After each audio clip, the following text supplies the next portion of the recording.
The year is 1994. Toy Story, the first Pixar film, is about to be released. Baggy clothes are in, texting hasn't been invented yet, and people are still waiting for their internet to connect through dial-up.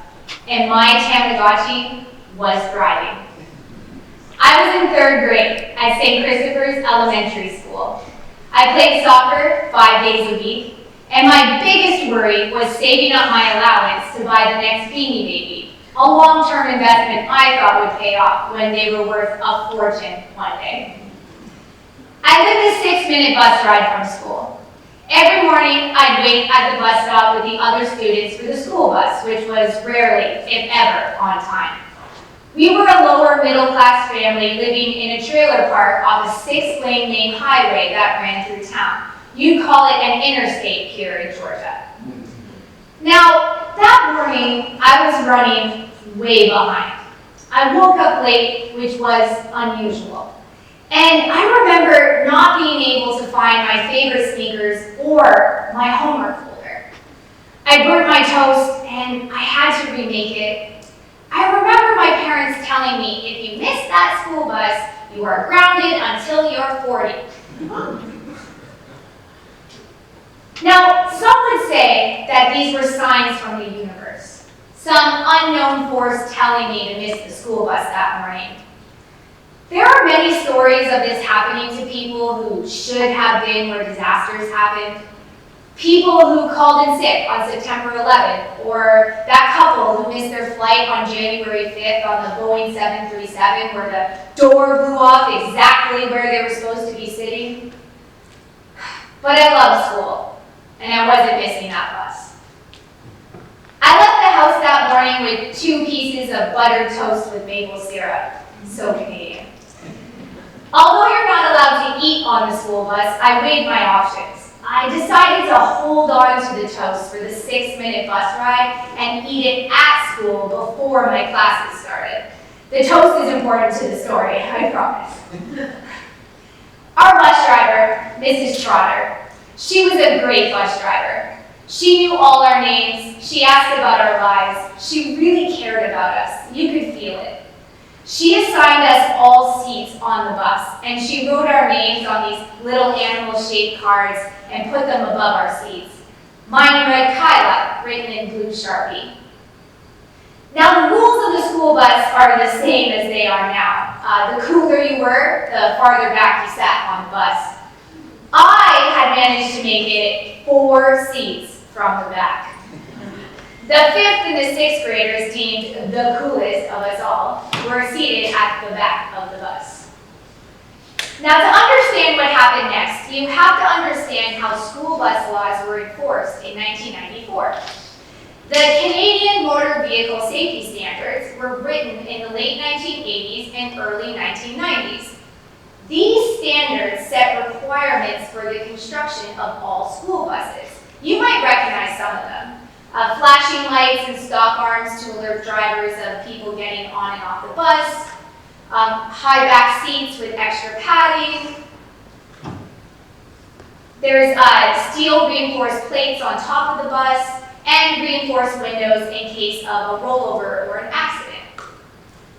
There were talks at the time of installing seatbelts on school buses, but the cost was deemed to be too high to retrofit all of the buses, so it wasn't included in the law at the time.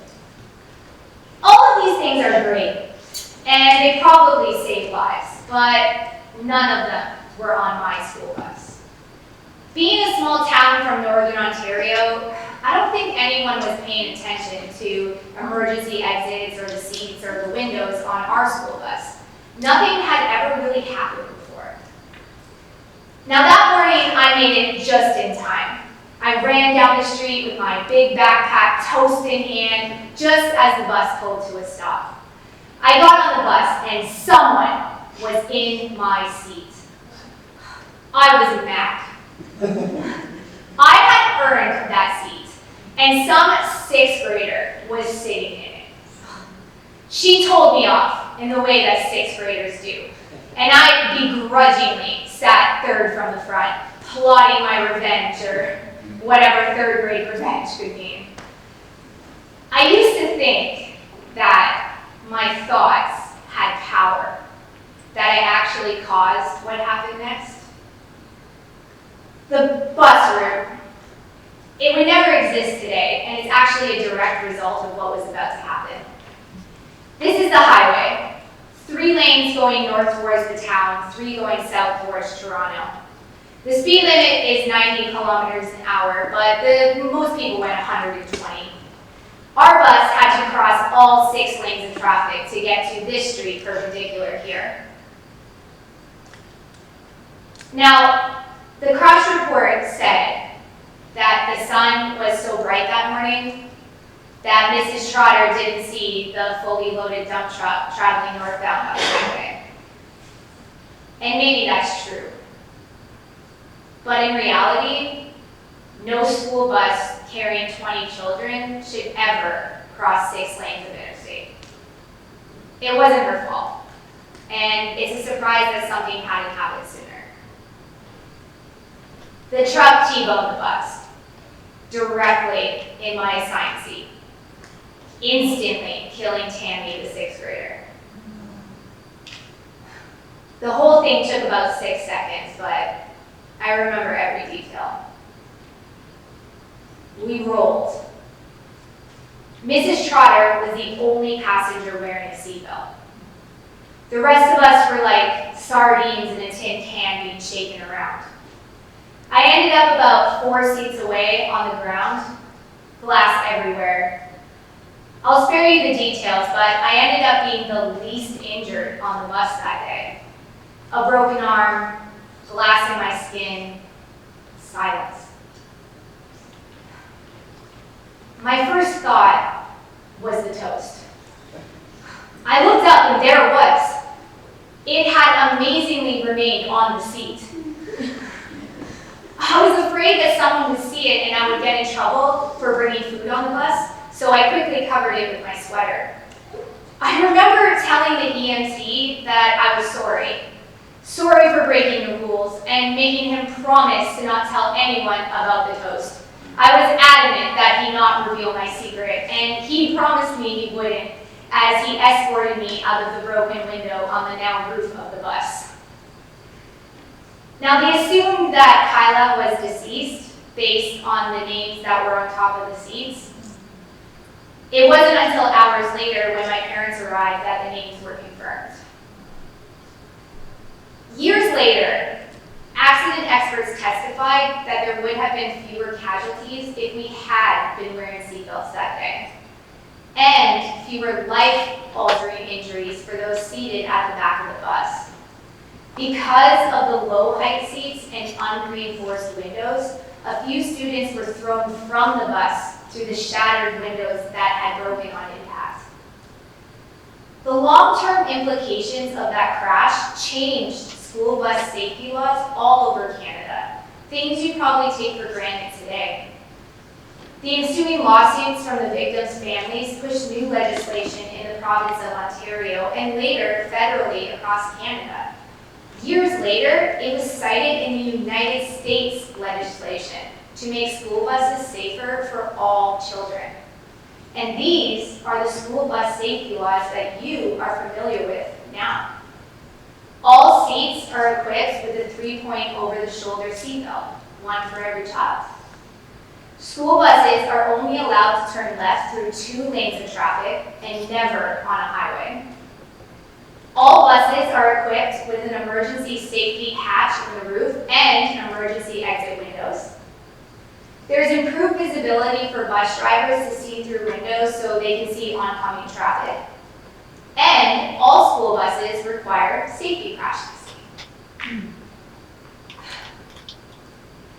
It took about 10 years for the full weight of what happened to come into focus into my life. I was in college, and my mom called me to tell me that she had run into Mrs. Trotter, and she had asked about me. I fell into a spiraling depression afterwards.